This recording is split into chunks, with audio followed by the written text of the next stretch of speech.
virus torej se je razširil iz Kitajske oziroma najprej iz Wuhana, potem pa tudi že na nekatere ostale celine, saj posamično.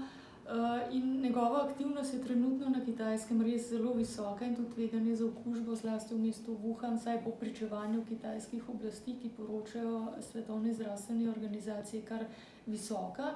Tveganje za okužbo v Evropi je nekje zmerno, seveda največje tveganje tam, kjer so direktne povezave s kitajskimi mesti, zlasti z mestom Wuhan, kolikor trenutno so tudi leti odpovedani.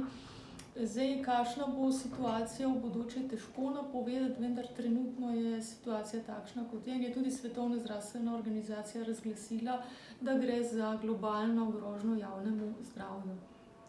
Kako pa je s tem pri nas? Dejstvo je, da nihče ne želi prestrašiti ljudi. Vemo, da panika v bistvu ni potrebna.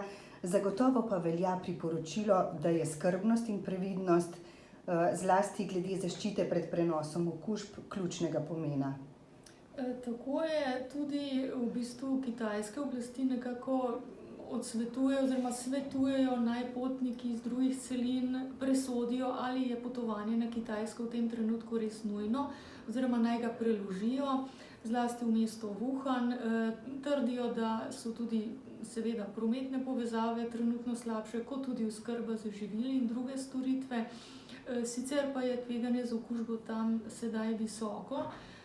Priporočajo, da se pač izogibamo, če pa smo na Kitajskem, priporočajo, da naj se izogibamo tržnicam, kjer prodajajo žive živali, izdelke, torej živila živalskega izvora, da se izogibamo bolnim ljudem, množicam ljudem, kolikor je to možno seveda na Kitajskem.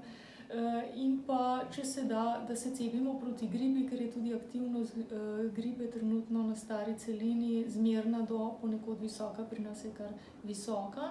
Sicer pa veljajo ta običajni nasveti na potovanju, se pravi, da skrbimo za osebno higieno, zlasti higieno rok, da se po nepotrebnem res ne dotikamo sluznice, pravi oči, nosu, ust, ker s tem je še večje tveganje, da si zanesemo okužbo, da si torej ne samo redno peremo roke, lahko, če te možnosti nimamo med potovanjem, da si razkužujemo roke s priročnim razkužilom, recimo, čeprav boljše seveda umivanje rok.